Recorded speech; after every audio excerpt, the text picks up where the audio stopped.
So, good afternoon, everyone. I'm just going to give everyone a couple of minutes to get signed in, get logged in. Those of you who registered, it's pretty quick, but anyone who didn't pre-register, it just takes them a wee minute to go through the sign-in process to get logged in.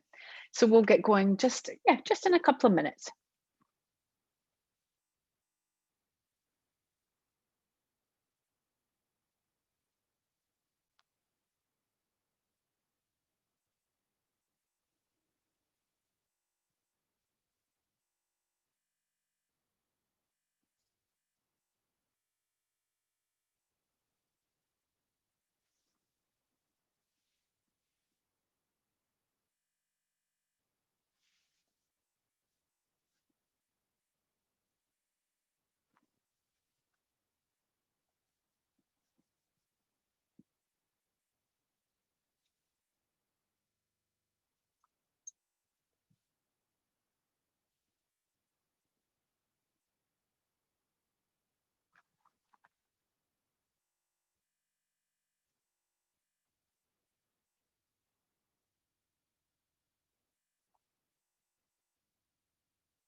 Okay, well, just to be respectful of everyone's time this afternoon, I will go ahead and get started. And those who are still getting logged in will just join us as we go through. So, a couple of housekeeping issues you see in front of you. We are really lucky today. We have Brianne, my colleague. Brianne is a co-host today, which means that she will man the Q&A box. So if you've any questions, you can pop them in the Q&A box. The chat box has been disabled, so use the Q&A box, and Brianne will try and address those questions as we're going through the session, and then she'll also let me know if there's anything she thinks would be good for some deeper discussion. So that allows you to get some questions into the box if there's anything that interests you. So now we'll just get started. Good afternoon. My name is Jill, for those of you that haven't met me before, because I know I've spent quite a few hours in person with Fort Lee. I had some wonderful times working with you all, from full day to half day to being at your convocation one year. So it was really good fun. And this is great too, it's just a different way of doing things right now, and that's okay. But I do miss seeing everyone in person. I've been with the organization for since its inception, so I guess that's almost 7 years that now. Prior to that, I was a program manager working with Houston ISD, and I ran a full-time health and wellness program. And what our remit was to really integrate SEL into the classroom, and the kids would come to their health and wellness class either once or twice a week, either once for 40 to 60 minutes or twice for 30 minutes, to have a deep dive into self-awareness and self-regulation. That was great fun and a huge learning experience for me. And I also have a background in mindfulness practices and yoga practices. And those practices I've been using, scares me to say this, for more than half my lifetime. I'm presenting to you today from Houston, Texas, but my home is Scotland's second largest city, which is Glasgow. Well, I mean, Houston's my home now, but that's where I'm from. I'm from Scotland originally. So enough about me. Who are you? Welcome one, welcome all. Brianne's going to pop up a poll. So please tell me a little bit about who you are. It's nice for me to know your role. That we can maybe help with some of the questions. And it's just also nice for me, I guess, to get to know you a little bit better on our virtual platform.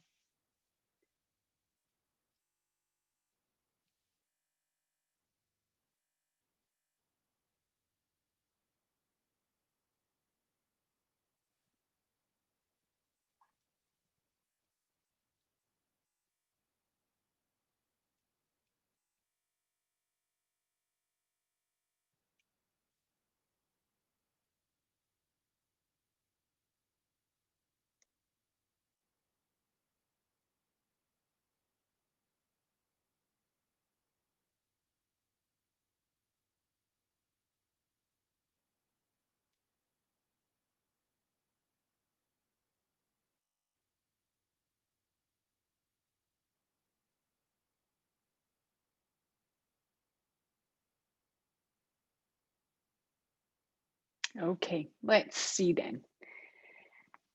Who are you?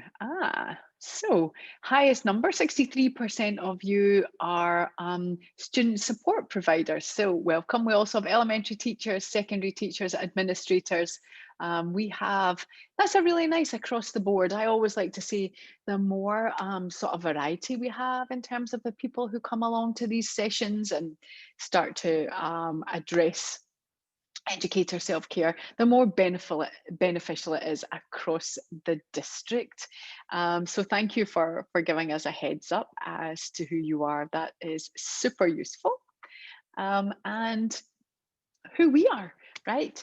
If you don't know anything about us, if you haven't worked with us before, Pure Edge Inc. is a private operating foundation, and really what that means for you is that we take our granted dollar and we use that to support the world of education. So we work with departments of ed, school district, we work with educators conferences across the country. We just do what we can to support the world of education. And throughout this session, when I use the word educator, I mean anyone involved in the world of education, whatever your role might be. From today's session, I'd like you to understand a little bit more about stress. I'm pretty sure you've all experienced it, but I'd like you to have a little bit more of an in-depth information about what that means for us and for the young learners that you come into contact with. We're definitely going to have a few experiential pockets in this session, so please, please, please, although I can't see you, do join in. Please, it's through the experiences of trying these strategies for self-care that you really understand the impact that it has on your body. So we're going to do another quick poll. I want to check in with you because a lot of what we're talking about today is self-awareness. So that starts with being honest about how you feel right now. So have a look at this slide. Brianne's going to put up a poll. Which one of these is you? Now, if you are a little bit thrown by this question and are like, oh, I wasn't expecting that, I really don't know how I feel, then you would be number one. We put number one there for those of you who are thinking, I just can't pinpoint that right now. So yeah, give us a heads up. What is going on with you? So we are having clouds and rain today here in Houston. Autumn has just begun for us, so it's kind of a wonderful time of year. The humidity goes and the weather is fab. So I think I'm probably number two-ish, feeling a little bit cheeky. So that would be where I'm at right now.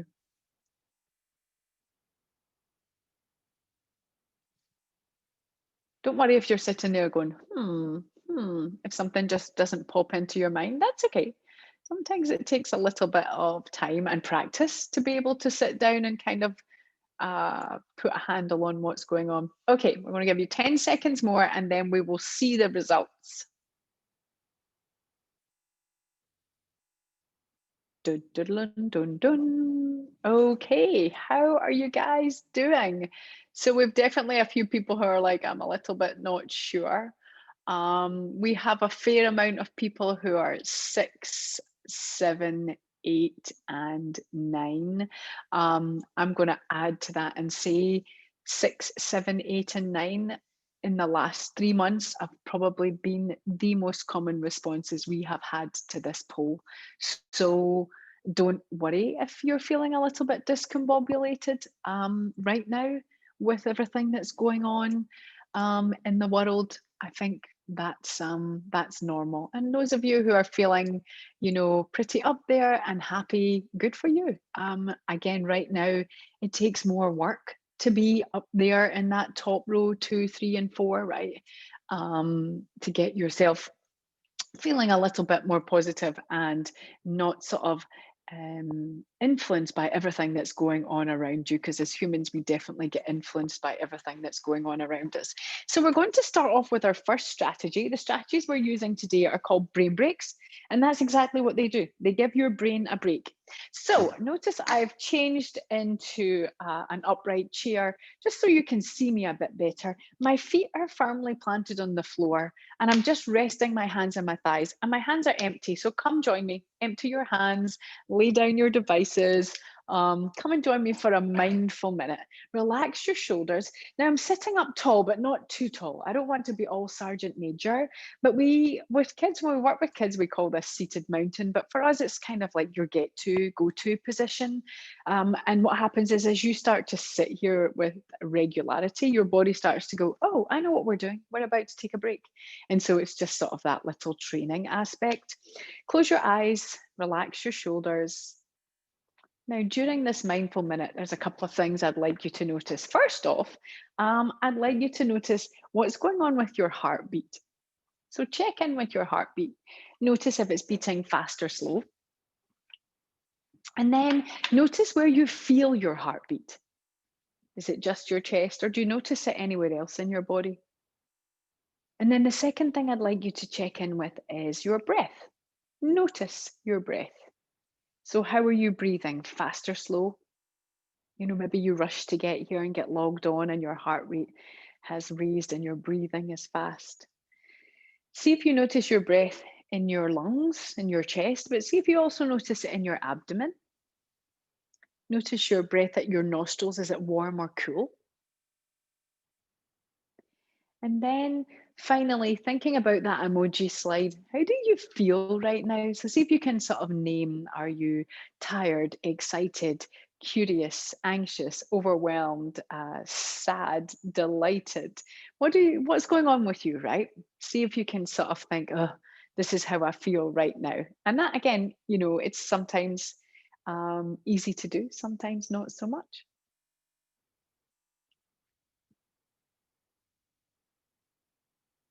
And then just open your eyes, bringing your awareness back to our session.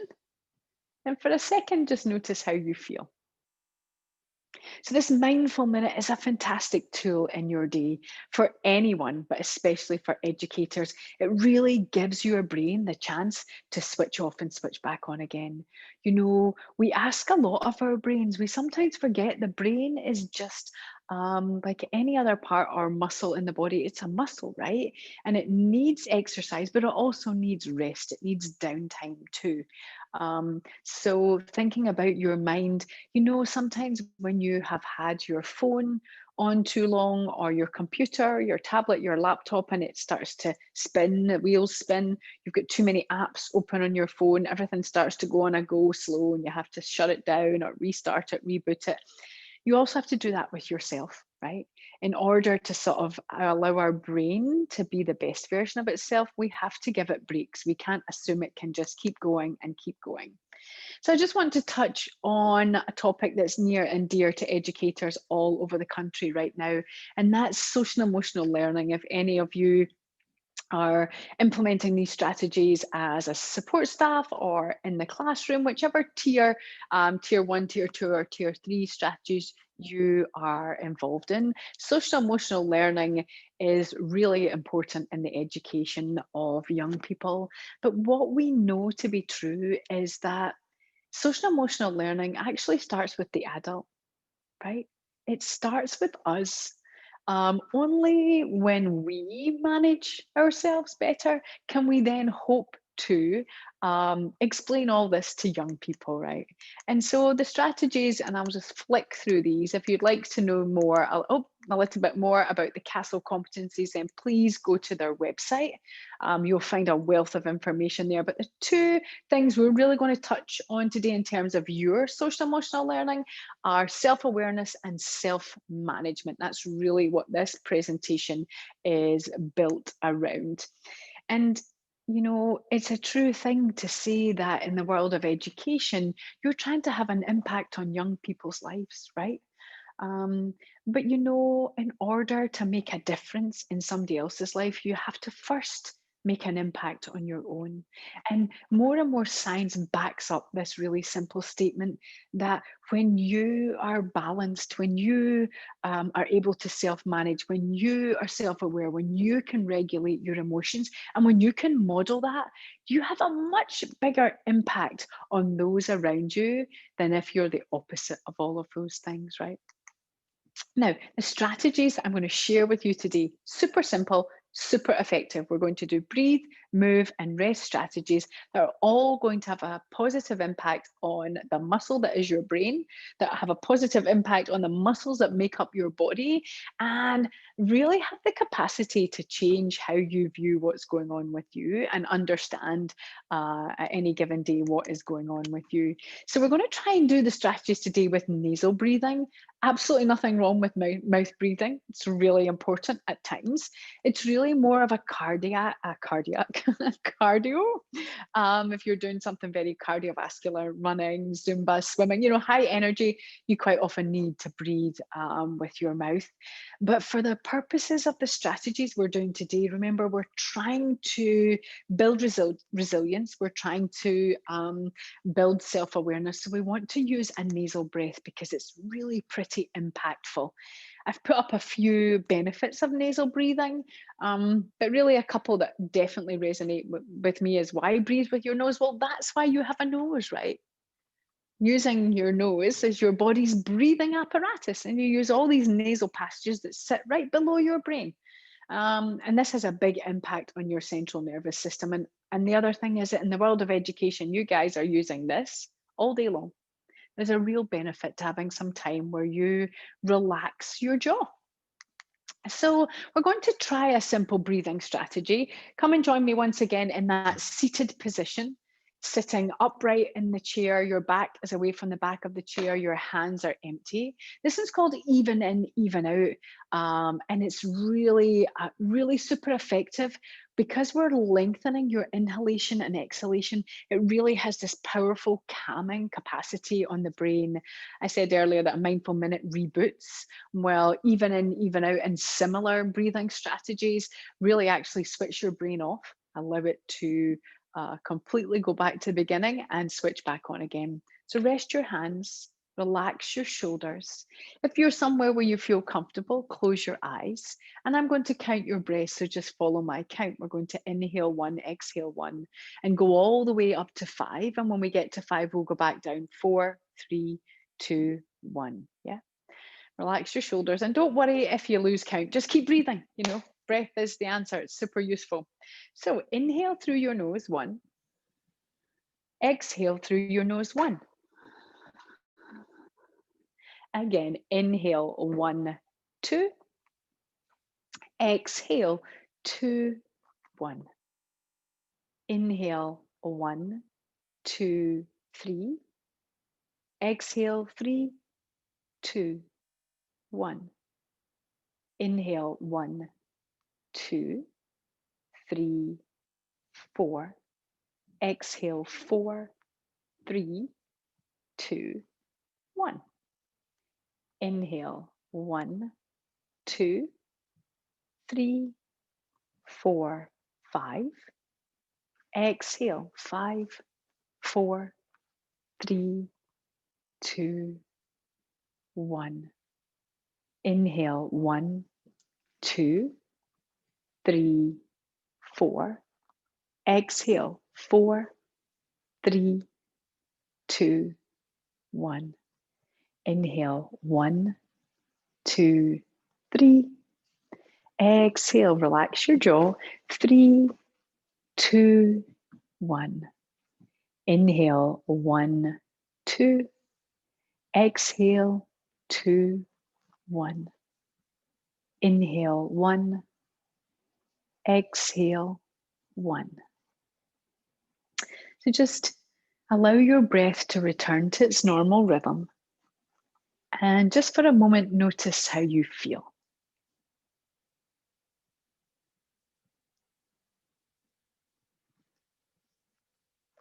Open your eyes. Now, don't worry if you notice things like you start to yawn, you feel a bit lightheaded, a little bit dizzy. That's oftentimes a normal physiological response to having your breathing rhythm altered, because we tend to have this breath pattern that we all use, and our body's used to it and is comfortable with it. And then when we change that pattern, it can just cause some little responses that we notice in the body. So this was even in, even out, a simple strategy for allowing your brain to reset. So this is a good question, or two questions that you see in front of you. I'm hazarding a guess, and if I'm wrong, you can tell me. But I'm hazarding a guess because you all work in in the world of education, that you know exactly what stress is, and you've experienced stress. Potentially a fair amount of it would be fair to say. But if that's not true, then feel free to let me know. But stress is something that really you see in pretty high doses in the world of education. And I just want to clarify what actually is, people use that word all the time. Oh, I'm stressed, or he's stressed, or she's overly stressed, or this causes stress. What does that word actually mean? Well, stress is the body and the mind. So it's a physiological response or reaction to something that prepares us to respond, right? So it's our way of responding to an incident, a conversation, an interaction, someone else's behavior, right? Or something that's going on in the world at large, right? So that's what happens, is that we get impacted and we have a physiological reaction inside our bodies. And then what is the thing that causes us that anxiety? Well, it's a stressor. And so stressors come in many shapes and forms. And also fair to say that what you might think is a stressor and what I might think is a stressor, two completely different things. I might say, oh, traffic really stresses me out, and you might say, well, oh no, I don't mind traffic. I put the radio on, I sing along, no big deal, right? So we all sort of have different stressors. And it's also important that I note that how we deal with those stressors changes too. So sometimes we might feel like screaming, or just feel a lot of tension in the body and feel like shouting, and sometimes we might feel like we just have to escape, go into a quiet room, sit on our own, be away from it all, right? So stress impacts us all a little bit differently, but it does impact us. And that leads me to this question.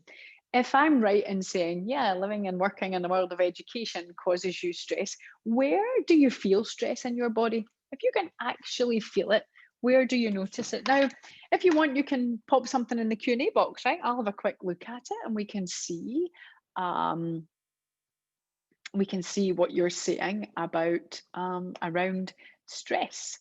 So I'll put the Q&A box open, and we can see if anyone wants to type in where you feel stressed in your body. And as again, like your response to stress for each of us, that's it's going to be different. For me, I feel stressed by a knot in my stomach. Yeah, that's what I get, this knot in my tummy that I just can't take. I just can't get rid of. It takes time to sort of get it released. Neck, yeah, that's a good one, right? We feel tension. It's fair to say that when we start to feel stressed, inside the human body, this happens, right? Everything constricts and contracts. On the outside, you look like this, right? On the outside, you're pretty chill, looking quite good. But on the inside, the capillaries are contracting. The throat is contracting, the heartbeat's contracting, the muscles, the joints, the ligaments, all contracting, which is why I get that knot in my stomach, right? So you also have the abdominals start to contract, and the digestive tract, the same thing. So all of you that mention neck and shoulders, absolutely 100%. That's a feeling, and it's real, and it's very true. People often mention, thank you for that, I'll close that. People often mention tension headaches. Make no mistake about it, stress is an energy vampire. Yeah, you can get, a good night's sleep. But if, oh, what happened to my clicker there? You can get a good night's sleep. But if your morning is really pretty stressful, then, by 11 a.m., you're sitting there going, oh, I don't know what's wrong with me today. My get up and go just got up and went. I am pooped, right? You're just feeling really tired.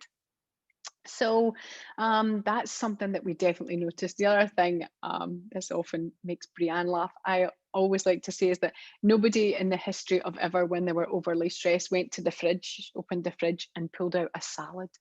Meh, meh. No. When we are stressed, when we have and when we're overly anxious or overwhelmed, typically we want something that's going to give us instant gratification.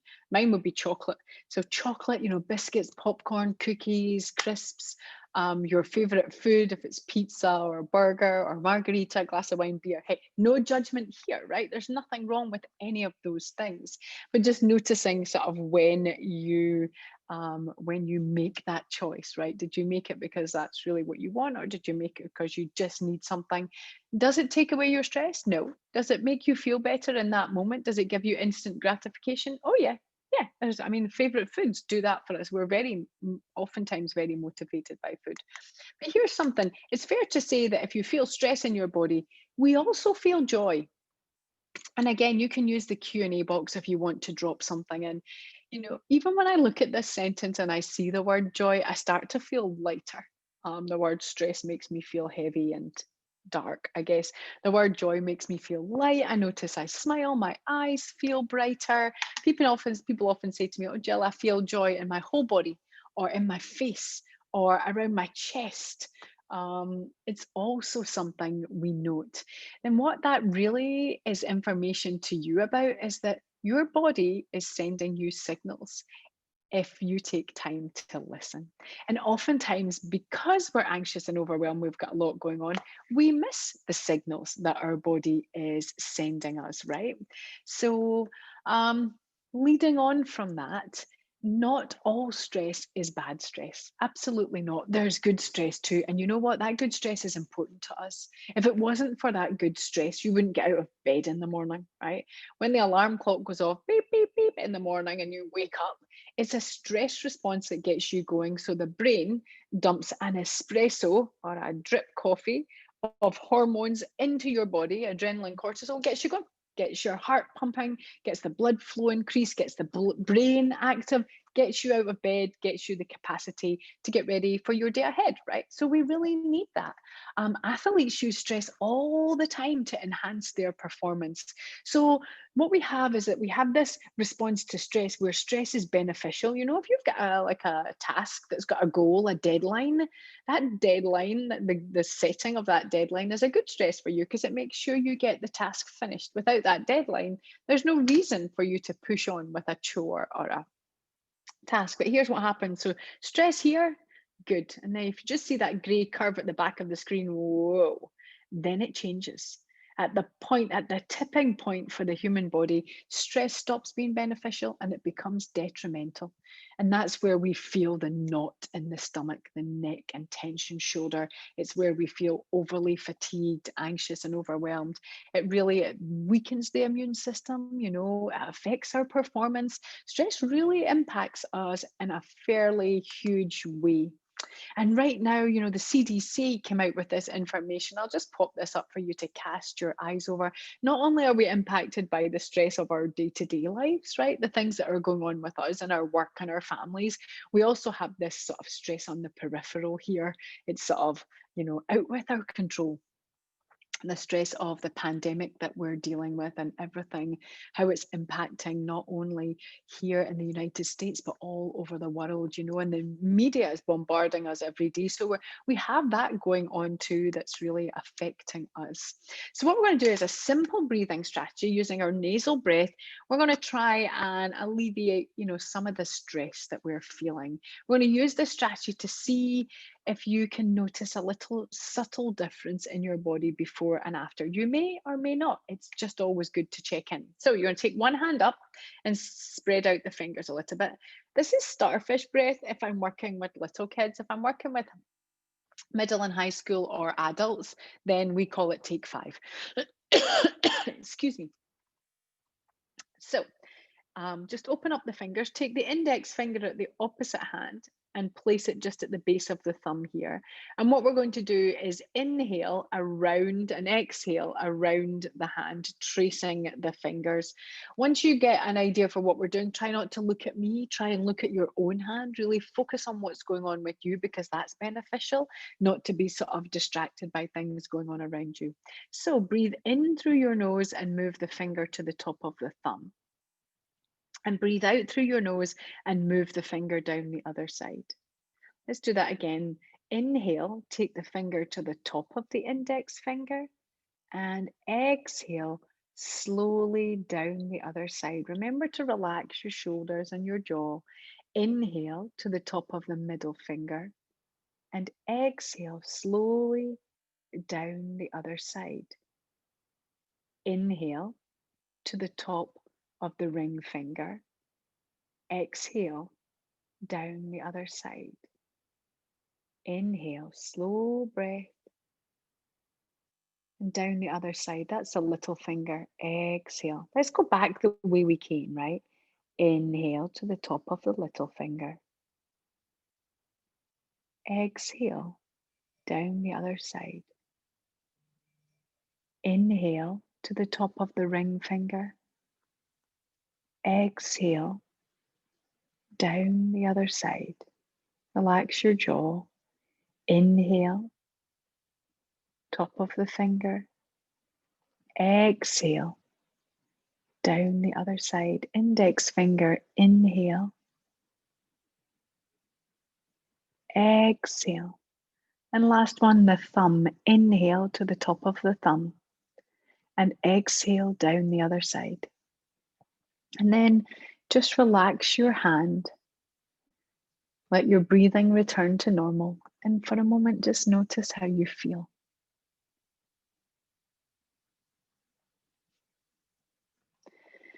So, a simple yet effective strategy to help us switch our brain off and switch it on again. This really gives us the capacity to improve our ability to self regulate.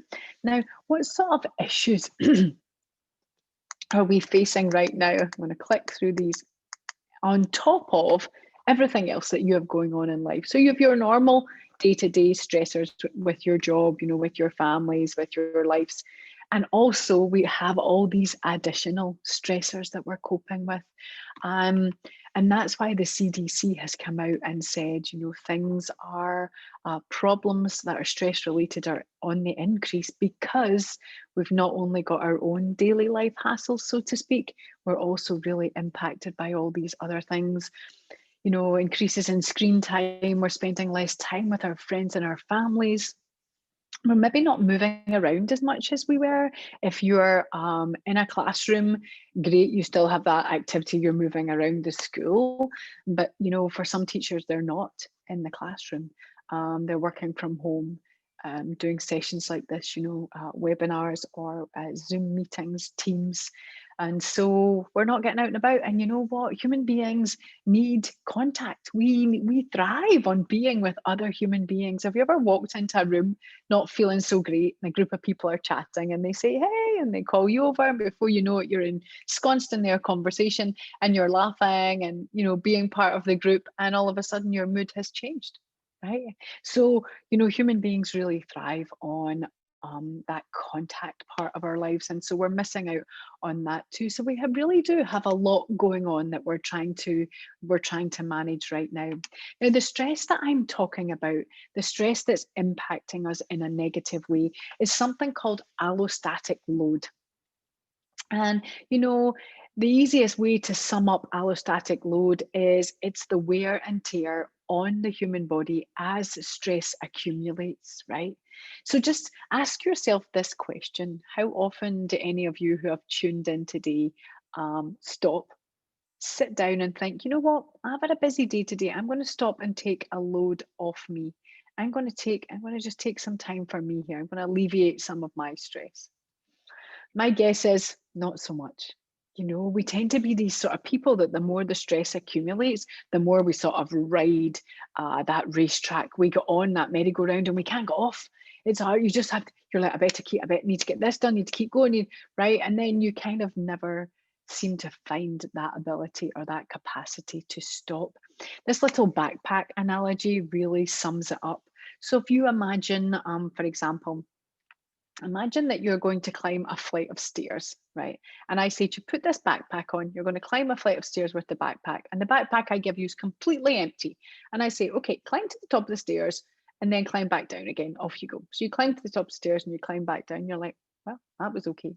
Yeah, no big deal. Now, imagine that backpack full of all of your stressors and your anxieties. So all of a sudden now you've got worries at work, you've got worries about your family, you're dealing with goal-oriented tasks, you have a lot going on right now. You're working with kids in the classroom, kids online, especially teachers of elementary school kids online is so challenging with technology for those younger kids, right? So there's a lot in your backpack. Imagine your backpack now weighs 360 pounds, and I say climb the stairs and come back down. So you get to the top, and then on the way down, you're nearly crawling down the stairs. That same journey, just doing that same thing with a backpack filled with allostatic load is a completely different ballgame, right? It has a hugely negative impact on the human body. So allostatic load is by that which we absorb stresses and anxieties into our body. Now, I don't want this session to be all doom and gloom, right? We've talked about stress, we're talking about anxiety, we're talking about allostatic load. It all seems pretty heavy and pretty sad. Um, not necessarily so, because here's what's really interesting. So researchers and scientists have been studying the accumulation of stress, this allostatic load, and how it negatively impacts us.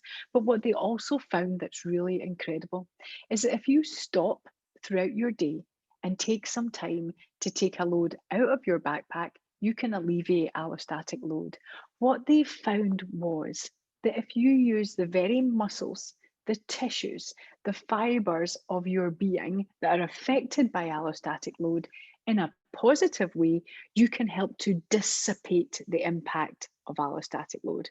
If you do nothing, then allostatic load just keeps accumulating and accumulating and accumulating. And you can see from the picture, right? Your very own backpack gets pretty heavy and very difficult to manage. And everything else that you want to try and do is affected by this weight that you're carrying, right? So we use the body, the breath, in a positive way to help dissipate allostatic load. And that is those brain break strategies we just did, right? Kind of incredible. This is an interesting slide in that, I mean, Dr. Martin Luther King, right? He took it upon himself to take care of a nation.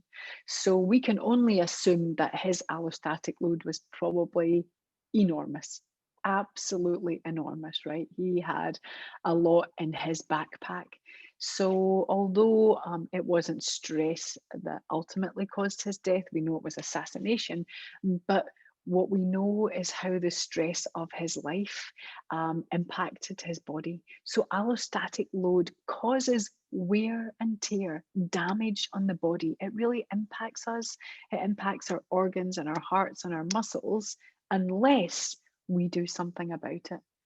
So, you're going to face stress in your life. I'd love to say, oh, come and do a 90-minute session with Pure Edge and stress be gone. Meh, meh. That's not what happens. That's not reality. You're still going to face stress. But now I hope you think about it in a different way. You face it, you accept it, you're going to experience stress. But in the same token, you're also thinking about, hang on a minute, whatever I experience stress-wise, I'm going to do something about to balance it out. Whatever I experience loading up on my body, I'm going to do a strategy to help me alleviate it, right? And know that it does have an impact. So we're going to do that right now. We are going to take 90 pounds out of your backpack. So join me. We're going to do a chair twist. We're going to use this simple strategy to have nasal breathing. We're going to have a break away from whatever task you were doing, right? And we're going to use the spine and the muscles of the torso in a positive way to alleviate allostatic load, right? To try and take some of that load out of our bodies. So sit forward on your chair once again. Your feet are firmly planted on the floor. Now just face me. I'm going to turn sideways on just so you can see me a little bit better. Relax your shoulders. Now take a breath in through your nose and out through your nose. Just do that one more time. Inhale and exhale. This time as you inhale, take your left hand to the outside of your right knee and keep your knees pointing forward. And as you exhale, take your other hand and place it on your waist. And you're going to start to turn from your abdomen. Now, some of you might find you could actually grab the bottom of the chair, the piece that you're sitting on. And some of you might actually find you can reach round and grab the back of the chair. So just have a little go there and see what feels best for you. And then just turn and look over your shoulder. And we're just going to sit for a few breaths. Inhale through your nose, exhale through your nose. That's one breath.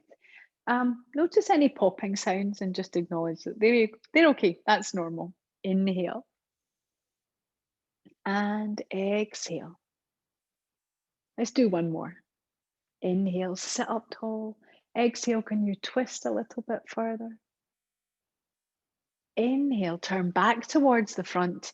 And exhale, just release the hands. And let's go on the opposite side. This time, take the left hand to the outside of the knee.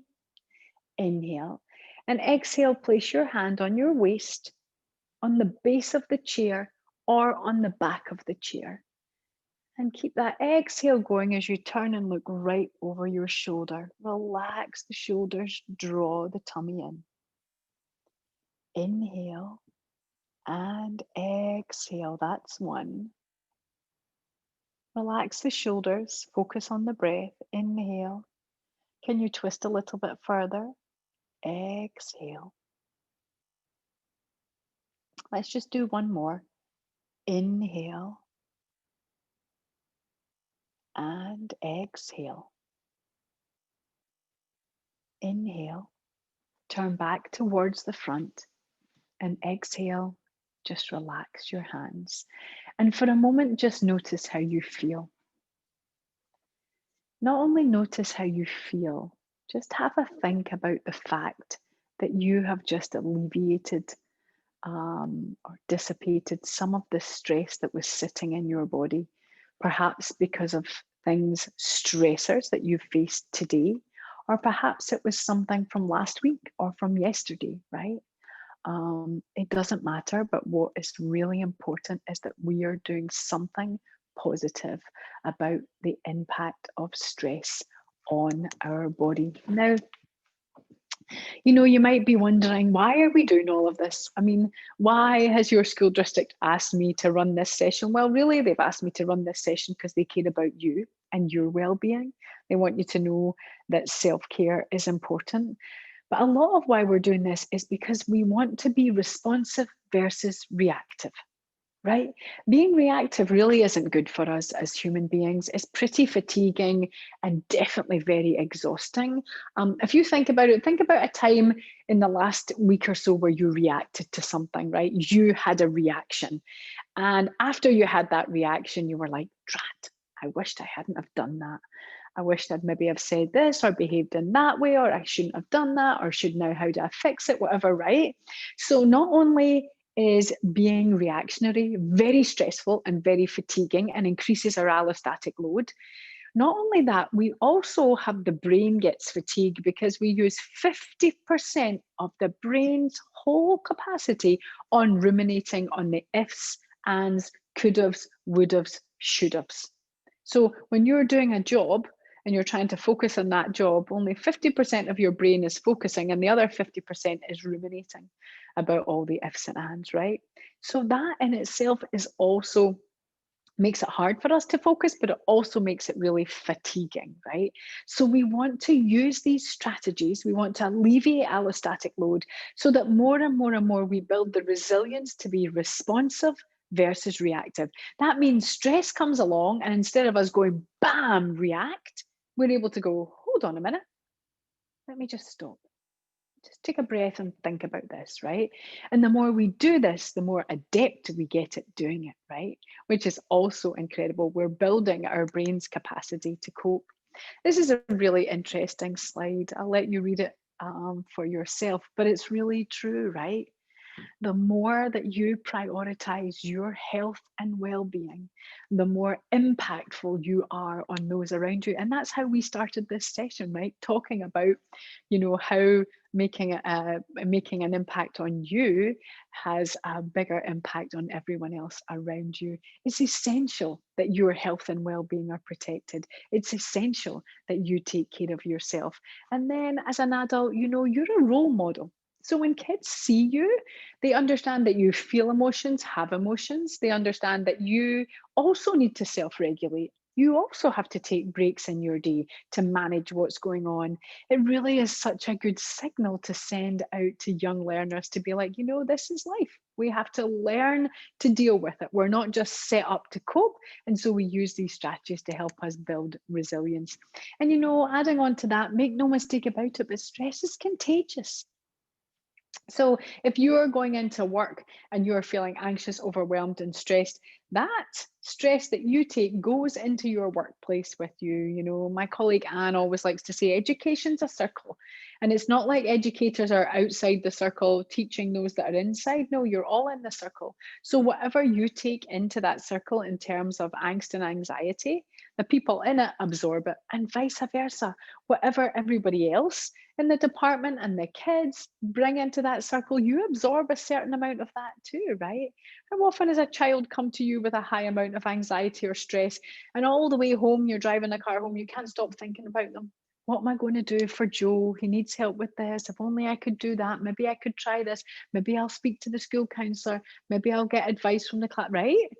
That's stress is contagious. That's where you take other people's stresses to be your own. So let's do another movement piece. Oh, did I skip 2 slides? I thought I should have had this. Sorry, let me just add in this because this is important. The other thing that happens along this sort of stress and allostatic load and, the fact that stress is contagious is something called compassion fatigue, sometimes known as secondary trauma, maybe even referred to as toxic stress.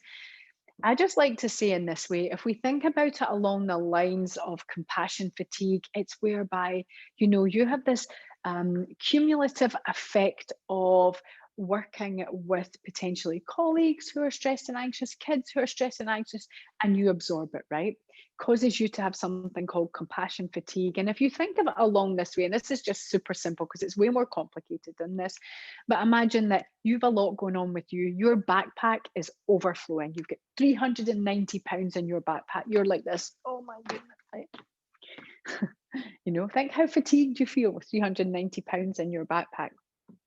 And somebody comes to you, a colleague, and says, oh, you'll never guess what, I've got this going on and that going on, and oh my goodness, a broken boiler, and if only I could do this, and the car needs a service, and they sit and they tell you all their angst and all their worries because it feels good to share, right? And you're a friend and a colleague, and you're sitting there and you really want to help them, but inside your head, you're like this, are you kidding me right now? Do you know what's going on with me? Have you any idea the amount of things I've got going on? I'm dealing with this and that, and I've got this, and at home with that, right? That is where we start to have compassion fatigue.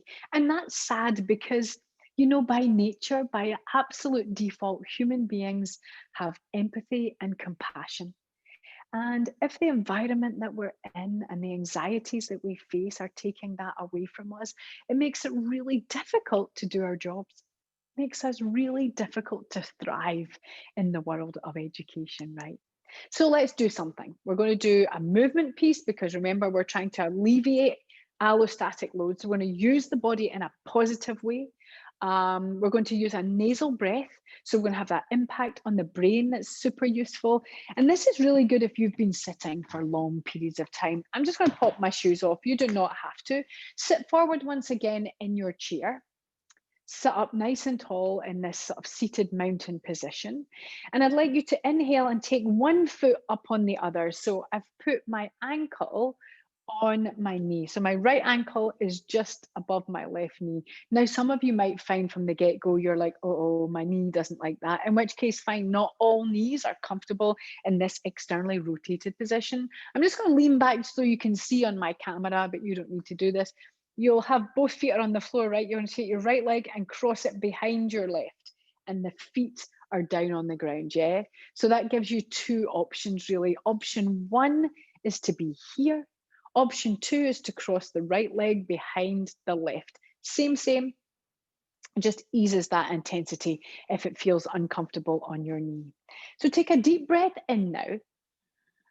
And a deep breath out and grab the edge of your chair. So I'm holding on to the seat of my chair. Take one more breath in. And this time as you exhale for seated figure of four, tip forward. Now I'd like you to tip until you feel a stretch in your right hip, your right buttock, your right lower back. That's where you should be feeling this. Now, my chest isn't going down and my head isn't going down. I'm stretching forward and down, right? So just sort of tuck my chin in, but lead with the chest. The sternum is trying to come over the leg. And we're just going to stay here for a few breaths. Inhale and exhale. Now, if any of you feel pretty comfortable and you don't feel an intense stretch, you can move your hands. Place one on your foot, one on your knee, and go a little bit deeper. And for any of you who are like, oh, this is fine, I don't feel anything, then you can let your hands hang, right? That the weight of the arms and the shoulders will increase the intensity of the stretch. But please, wherever you go to, be very respectful of your body. We just want to feel an increase in the intensity in the back of the body. No discomfort, no pain. Let's try one more breath. Inhale, sit up, and exhale, release the leg. And you might want to stretch out that knee just a little bit before you put it down. Now let's switch sides. I recommend that you try here first because the right and the left are very different in the human body. So while your right knee maybe didn't like this, your left knee maybe won't mind. But again, if you prefer, feet are on the floor, cross the left behind the right. We do exactly the same thing. So wherever you're at, holding the edge of the chair, sit up tall and exhale, tip forward. Draw the tummy in and reach. Remember, if you want to, you can hold on to the legs. Inhale and exhale. That's one. Anyone that wants to go a little bit deeper, see if you can release your hands. Inhale and exhale. That's two. Inhale and exhale. That's three. Inhale, rise up. Exhale, release out the legs. Stretch the knee if you want. Place your feet on the floor, and for a moment, just notice how you feel.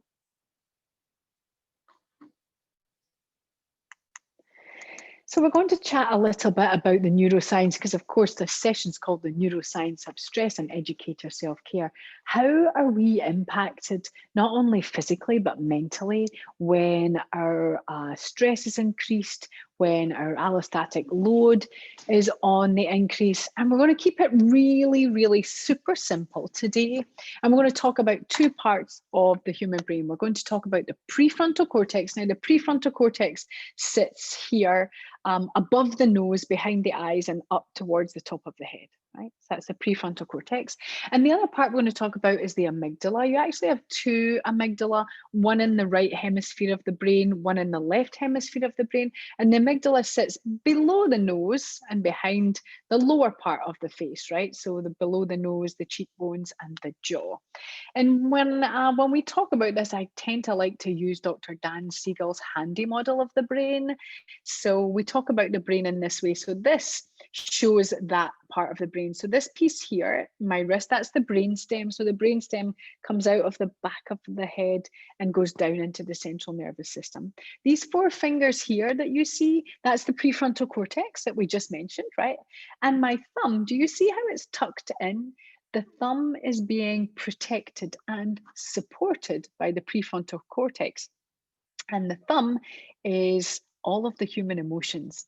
That's the amygdala, right? Because that's what the amygdala is responsible for. So your prefrontal cortex is your reasoning, planning, problem solving, decision making, rationalizing part of your brain. And your amygdala is responsible for all of your emotions, yeah, of which we humans have many. And we can experience many emotions in any given day, hour, in fact, any given minute.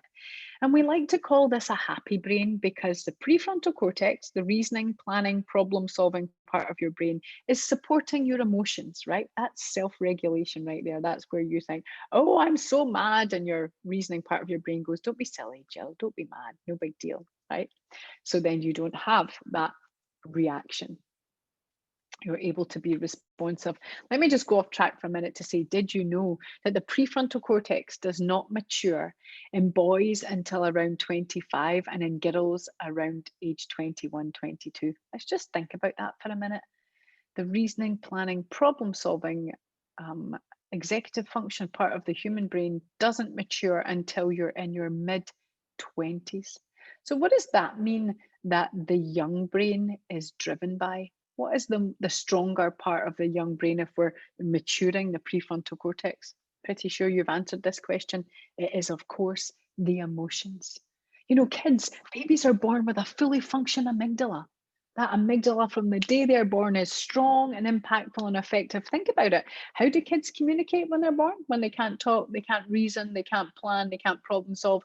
They use emotions. Wah, feed me. Wah, hug me. Wah, change me. Wah, feed me again. Right? The amygdala is so active and so strong. Think about this. Every day in the world of education, you guys are growing prefrontal cortexes. Isn't that amazing? Every day a child is in the world of education, you're growing their brain's capacity to do what it needs to do, right? To have executive function and to cope with life. It's kind of incredible, right? But anyway, I've completely got off track. So let's go back to that brain. Remember, I said this is your happy brain. Happy because the emotions are being supported by the prefrontal cortex. But unfortunately, the human brain doesn't always look like this. Oh, no. No, you have a day where your allostatic load is high, where you have a lot going on, and you're dealing with traffic jams, and you're dealing with kids who are homeschooled, and you're dealing with a classroom who is half kids in the class, half kids online, and then you're dealing with curriculum planning and session planning, right? You get the picture, a lot going on. Guess what happens inside your happy brain? Bam, you flip your lid. Now, this is exactly what happens. You flip your lid. What does that mean? Well, your happy brain goes bam. And your prefrontal cortex, that's that reasoning, planning, problem solving part of your brain, goes offline. That means you can no longer connect with your prefrontal cortex. You may try, but you can't get it back online. It's gone offline. What does that mean is going on in the brain? Well, that means your amygdala is in the driving seat. Your emotions are on overdrive. They are running hallywhacker all over the place. It is really difficult to plan and problem solve and decision make and tackle issues when your prefrontal cortex, the very part of your brain that you need right now, has gone offline. What do I mean by offline? Well, it's like, is this ever happened to you? It happens to me all the time, where your Wi-Fi just dies. It just drops and you can't, and you have to switch everything off and let it sit for a minute, and then you restart it, and then everything starts to reconnect again. It takes a while. That's exactly what happens in your brain. Your prefrontal cortex goes offline, and you have to find a way to get it reconnected, right? Because here we are not a good version of ourselves, right? Here, where we flipped our lid, we're reacting instead of responding. But as I said earlier, this presentation isn't all about the bad stuff. Get this, this is amazing. Imagine that you've flipped your lid and you feel it, you know it. Why do you know it? Well, your body gives you clues. Your body has tension in the neck, and you get a knot in your stomach, and your breathing rises, and your body temperature changes, right? All of these things, all of these physical things that you noticed, that you mentioned, are the body's way of saying to you, hey, we have flipped our lid. Your prefrontal cortex has gone offline. So, what you do is, first of all, you're aware of it, and then you go, okay, so self-awareness, and then you manage it, management. You sit down and you go, okay, I'm going to do starfish breath. So you do your starfish breath and you work around your hand all the way around one side and all the way around the other. And here's what happens inside your brain. Your brain goes, oh, okay, yep. I know what happened. I know what's happening. I'm getting rebooted. Remember, I said switch you off and switch you off again. And what happens when you do that? Your prefrontal cortex comes back online, and you are once again back in happy brain state, known as homeostasis. Here, you're the best version of yourself. Here, you're making an impact on you and on others. Here, you can plan, you can problem solve, you can decision make. Now, again, I'm not going to say that you're not going to you're going to come to this session with pure edge and you're never going to flip your lid again. No, you're going to flip your lid many times in a day, in a week, in a month. And it's okay, because the human brain was designed to flip its lid. It's part of the natural body's stress response. It's not that we flip our lid that's the problem, it's the length of time that we're flipped for. So imagine you flip your lid, right? And you just end up staying here pretty much all day because you don't stop to take anything out your backpack. You don't stop to do a brain break. You don't stop to help your brain get back to homeostasis, right? This is where you see the detrimental effect in the human body. Thinking of someone like Dr. Martin Luther King, right? He probably flipped his lid at 6:10 in the morning, and he was there at 11 and at 12, and at 3 p.m., 5 p.m., 6 p.m., 9 p.m., still here, still flipped his lid. Finally, when he starts to settle down for the evening and thinks about going to bed, his brain gets the chance to get back to homeostasis.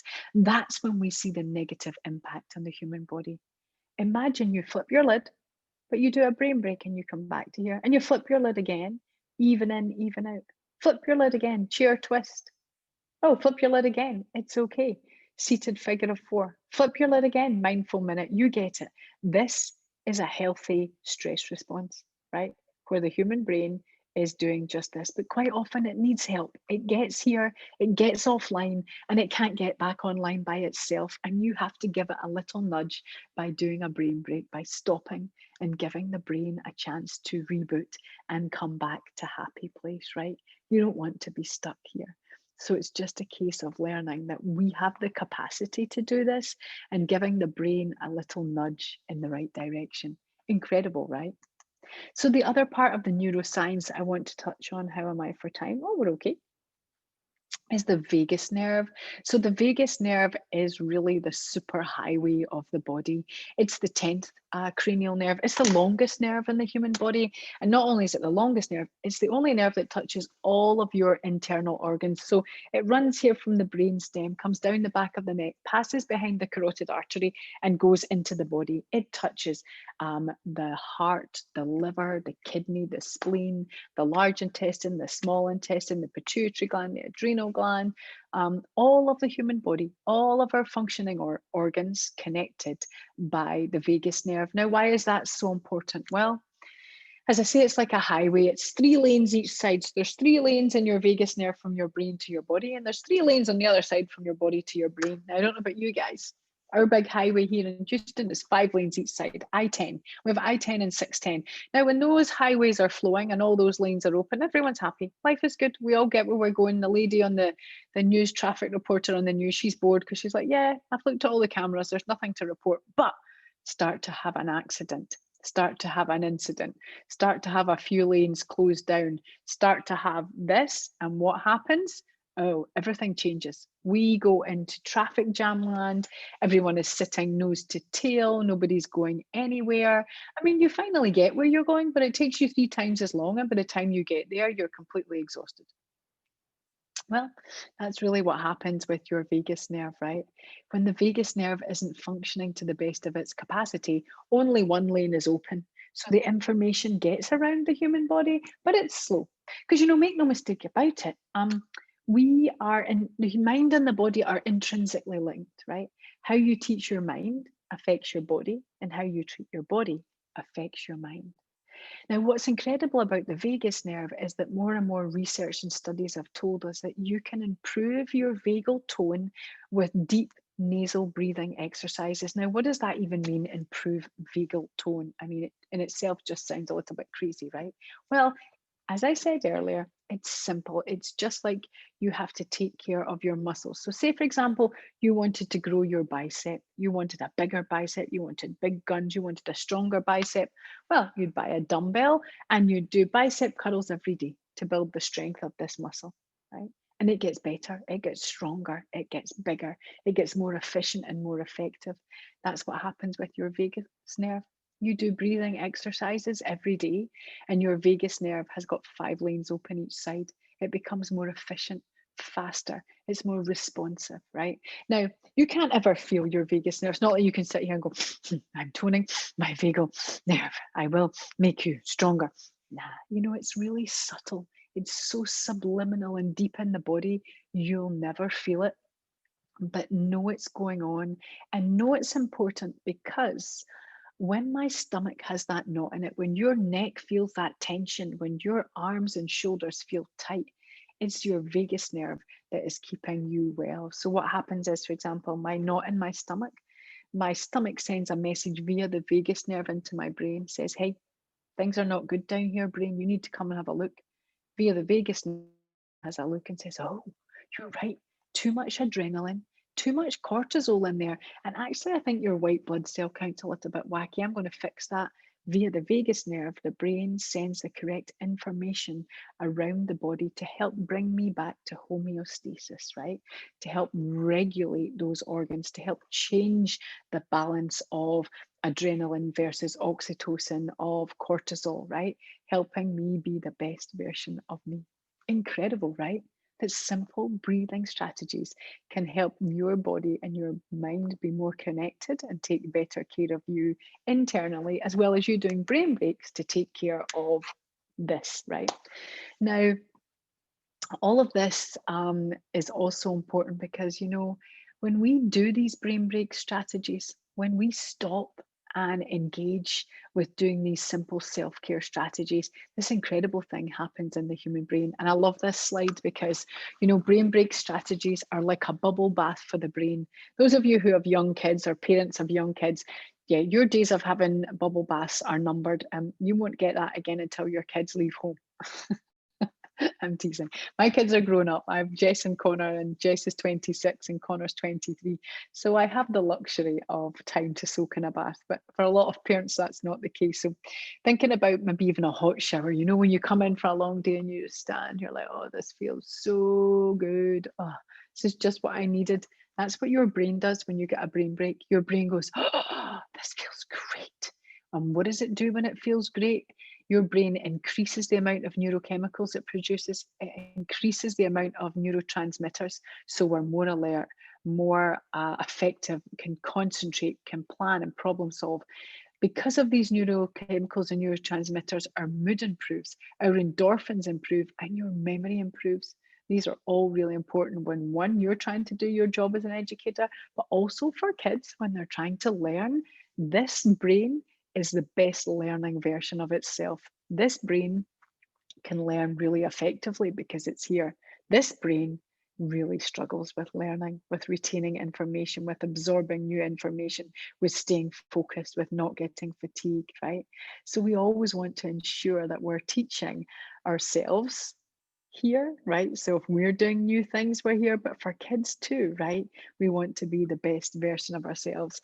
So we're going to do another strategy. We're still okay for time. This is standing half moon. So we're really going to use a lot of the postural muscles here to have a big impact on that allostatic load. We're really trying to drive it out of the body. So we're going to use the muscles in a pretty impactful way. So this time, everybody on your feet, stand up. Make sure you've got a little bit of space around you. You don't need much, just a little bit. Standing up with your feet hip distance apart, stand nice and tall with your hands by your side. I hope you can all see me here. Yeah, good. So start with your nasal breathing. Inhale through your nose. Exhale through your nose. Inhale. Exhale. This time, inhale, take your left arm up above your head, and exhale, lean to the right side, and the right hand just slides down the outside of the leg. Oops. And we're just going to stay for a few breaths. So draw the tummy in and feel the stretch on the left side of the body. Inhale and exhale. Now you might find you're better here. Some of you might find you can go even further, but just find a spot where it's comfortable, where you can stay. But you will feel you're shaking a little bit, and that's okay. Inhale. We're challenging a pretty big muscle group, the postural muscles of the body. And exhale. Let's take one more breath because we can. Inhale and exhale. Inhale, rise up, and exhale, release the hand. Let's go on the other side. Inhale, lift up the other arm, left arm, and exhale, leaning over, right arm, leaning over to the other side. Relax the shoulder, draw the tummy in. Inhale and exhale. Again, inhale, exhale. One more. Inhale, exhale. Inhale, rising all the way up. Exhale, release the hand by the side. And for a moment, just notice how you feel. Notice any sensations in your body. A real great exercise for alleviating allostatic load. This is just an interesting slide. I'm sure it resonates with everyone who's tuned in today. That ties back to the neuroscience, right? In the young brain, attention, focus, and memory controlled by the emotions. The emotional side of that young brain, um, more mature, right? And for adults too. That's why social and emotional learning is so important in the world of education. So I want to tie in to say it's natural for us to have a stress response. The body was designed, and these are the two stress responses of the body. We have one, the sympathetic nervous system, that's fight or flight. That's here. That's flipped your lid, right?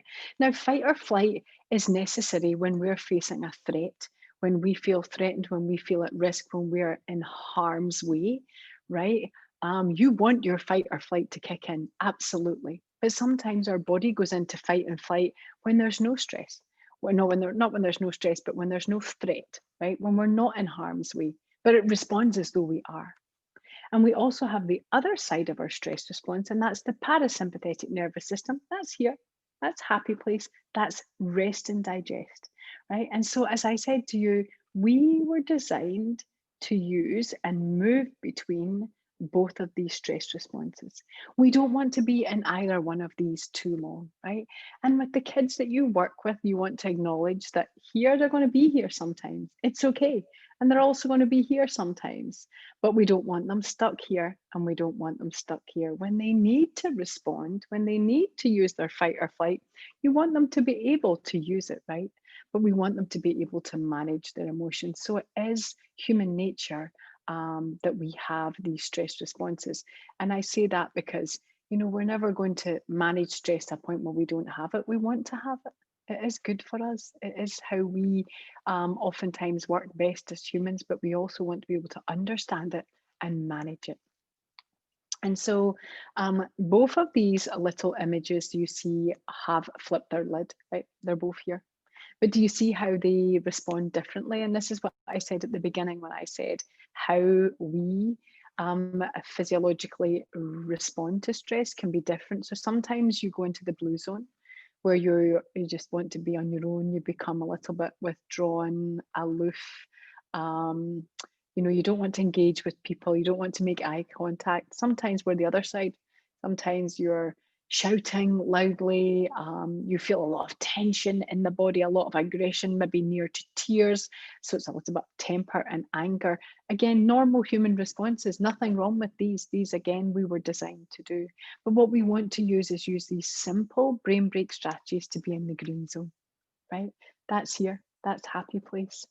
Now, I share these slides with you because it's important with kids to say it's okay. So when you work with the young learner, you want to say, so a young child is in the blue zone, right? They become withdrawn, uncommunicative, aloof. They won't talk with their peers. They won't play with their peers. You find out what's going on. They say, I'm sad because I don't think anyone likes me. And we have this tendency to say, don't be silly. Everything's just fine. Come on, let's play with. No, what we have to do is acknowledge the emotions and say, you know what? I understand how you feel. It's okay that you feel like this. What can we do to make you feel better? Let's get you a buddy, or let's get you someone to sit beside in class you're going to feel comfortable with. And the same with the red zone. A child in the red zone screaming their head off, banging, lying tummy down on the floor, won't respond to you, won't listen to you, so upset. They don't even know why they're upset. You come to realize somebody stole their pencil and you say, oh, don't worry, we'll get you another pencil. No, you say, you're right to be upset that somebody stole your pencil. That's not right. You are right to be upset. You're right to have these emotions, but okay. And then thinking about how you use some of these brain break strategies to get them back into the green zone. Because for both these kids, their prefrontal cortex has gone offline and they cannot get it back online by themselves. Oftentimes, they need help just as we do. How's my time? Okay, we're all right. We've got about 15 minutes. So I wanted to touch in just as we finish off. I mentioned right at the very beginning about building resilience. And that resilience that we're trying to build by doing these strategies is the resilience to be a little bit more positive and a little bit less negative. Now, we all have an inherent or learned prejudice against certain things, right? It's called sometimes implicit bias, but certainly it's bias. So you see, both these little images, they're right, 6 or 9. They can argue all day long, but they're both right. right? But they both see it from a different perspective, right? They look at it from a different perspective. And so we all have a tendency to hold on to information in part of our growing up, right? It's memories that we've stored or impressions that we've had of a situation. Those are our biases, right? And they're normal for all humans. But negativity bias, it can take the shape, it can look a little bit like flipped your lid. It can be excessive worry, more anxiety. We sometimes feel angry or definitely judgmental, right? When we're on the side of negativity bias, when we're buying into something that we feel strongly about, we can certainly be judgmental. And we maybe notice in ourselves we're being quite judgmental right now. That person's out without a mask. Those kids are in a bar drinking together without a mask, right? Then we notice we have a little bit of um, more judgment going on with ourselves right now. And negativity bias can lead us to that point where, as I said, when you flip your lid, it's like you're in fight or flight, where you feel under threat, or you feel at risk, or you expect danger. That's sort of the mode that your brain goes into. So it's definitely more here when you're tuning into your negativity bias. So what we want to do is not only use these strategies to alleviate our stress, but we want to use these strategies to build resilience for positivity. And so now, when we are overly anxious, when we're overtired or overwhelmed, it's easier for us to go into the negative side of things. If you're already feeling a little bit depleted, it makes even more sense that you're going to go onto the negative side of emotion. And what we want to do is build resilience so that, and this little picture sums it up, you can be having a bad day. There can be a lot of bad or sad or unhappy things that have happened to you in your day. But instead of going down that sort of rabbit hole of being like, oh, everything's bad, everything's sad, your brain is able, because it's had time, it's been able to reset, it's had brain breaks, to find the one good thing, to be like, well, that didn't go well, but you know what, that did. Actually, that wasn't too bad, or my day with that, or this class was really great. That one, that yellow image, the happy image in all of that, it's easier for our brain to find it, because our brain likes negativity. Our brain tunes into negativity. Again, my time is good. And that's something that we like to talk about here, is taking in the good. The brain is more likely to remember a negative experience than a positive one. It takes the brain somewhere between 8 and 10 seconds to remember a negative experience. It takes the brain something like 30 to 40 seconds to remember a positive experience. So we have to work that much harder at positivity, which is why I said when we had that opening slide with the emojis, for those of you that were happy and feeling all light and things weren't getting you down, that being in that state of mind just takes a lot more work, just by default, right? Just because of the way we're designed, the very way humans are, and that we're more likely to hone in on the negative. That's why, the news and the newspapers and the online news reports, they always start with a negative story. Where are the happy stories? The little wee nuggets of loveliness, where do they put them? At the end of the news. They want you to buy in. They know that the human brain buys into negativity. So they start with a really negative story, and we're all like, oh, we're really buying into it all. We're hooked onto the program. We're involved and invested, right? Because that's the way the human brain was designed. So we want to use these strategies to build our resilience, so that we can find the positive experiences, so that we can help our brain absorb positivity and not be quite so quick to go in a negative direction, right? Kind of interesting, huh? So we've come to the end of our session now. We're going to finish with something called guided rest, or a body scan. You remember I mentioned 3 strategies: breathe, move, and rest. The 3 components to having a healthy body and healthy mind, the 3 components to managing our lives and our lifestyles. So if you can lie on the floor, do so. That's the best way to take guided rest. If not, sit in your chair, but make sure you relax in the chair this time, sit back. Or you can stack your hands and rest your hands in your head with the desk in front of you, right? So just pick whichever one works best for you. Pardon me, and I'd like you to take a deep breath in through your nose, and this time out through your mouth. Let anxiety and stress and tiredness and tension go. Do that one more time. Inhale and exhale. Just relax your head. Relax the top of your head and the back of your head. Relax your forehead, your eyes, your nose, your cheeks, and your ears. Relax your jaw. Unclench your teeth and let your tongue rest in your mouth.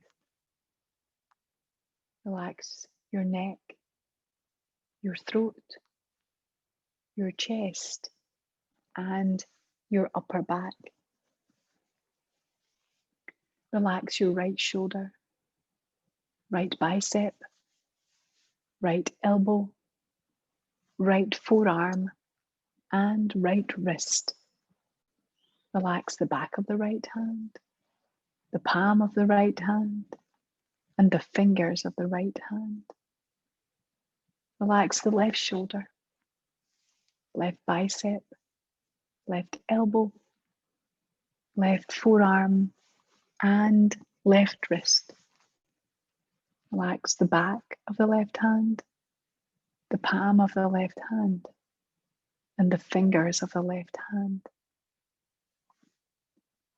Relax your abdomen. Relax your lower back and feel it spread into the floor or chair. Relax your right buttock, right thigh, right knee, right calf, and right ankle. Relax the top of the right foot, the sole of the right foot, and the toes of the right foot. Relax the left buttock, left thigh, left knee, left calf, and left ankle. Relax the top of the left foot, the sole of the left foot, and the toes of the left foot. Relax your whole body and stay aware of your breath. Relax your whole body and just focus on your breath.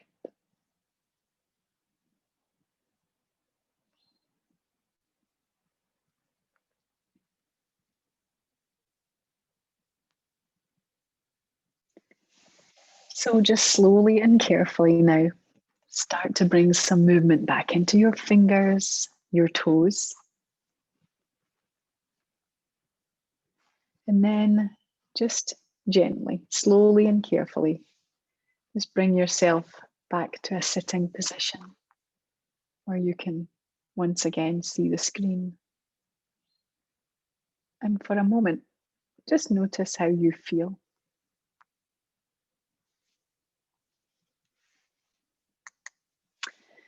So we've been together almost 90 minutes, and in that time, we've managed to do 2 breathing, 3 movement, and 2 rest strategies. Now, the reason we did so many is just to kind of model that it is possible. There are enough hours in the day to achieve everything you want to do and prioritize your self-care. It doesn't have to be time consuming and it doesn't have to be complicated. And by no means would you need to have 7 strategies in 90 minutes, you know.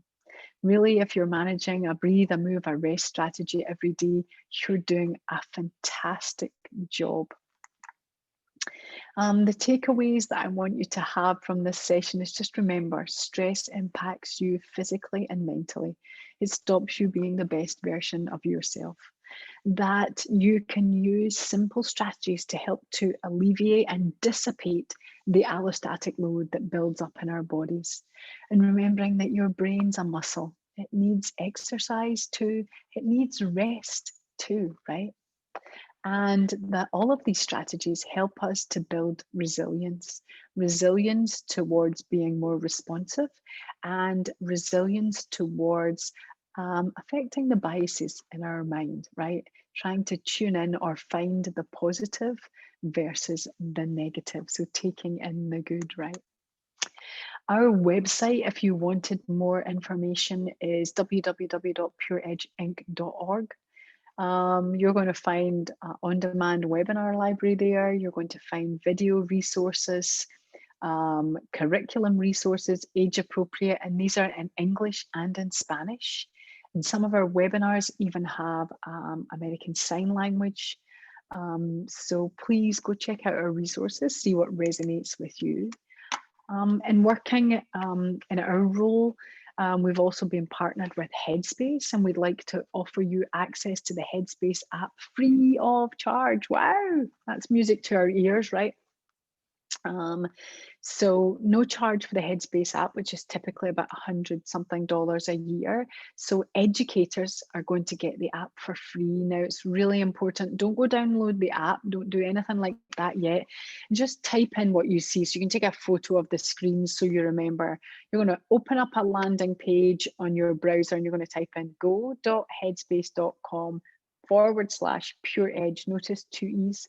Now that's going to open up a special page just for educators, and it asks you for your name, your address, your school district, the school site you work at, your email address, that's your work email address. You submit that, and then you get approval from Headspace. Then you'll download the app onto your computer, your laptop, your phone, and then you log in with the credentials that you set up here, and that means you don't get charged, so you bypass the Visa card page.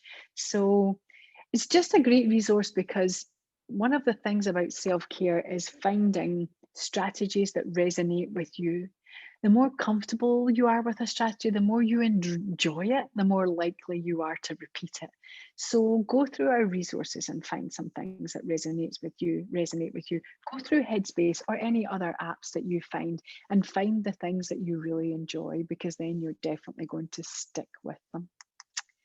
I don't know, we've got a couple of minutes, so if anybody wanted to put any questions in the Q&A box, I would be happy to try and answer those. I know that Brianne has been manning and doing a great job of taking care of our Q&A box, but if anything's popped up for anything they wanted to ask me, then please go ahead, put it in the Q&A box and I'll see if I can help.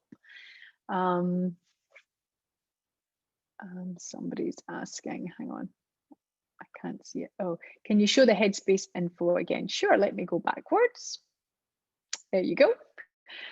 So if you take a photograph of that, then you'll have it. I'll also be sending this deck and a recording of this session to Lauren, who's been fantastic at organizing all of these sessions for you guys. She's just been incredible. So I'll send that out to her so she can forward that to you, so that you have the resources available to you.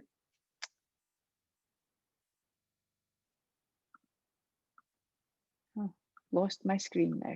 Come back, screen. No, I can't get my screen to come back. We can see your screen, Jill. There's no issues. Oh, my screen's disappeared for me, but thanks, Brianne. You're welcome. So that is it. It just remains for me to say thank you for having me. It was an absolute pleasure.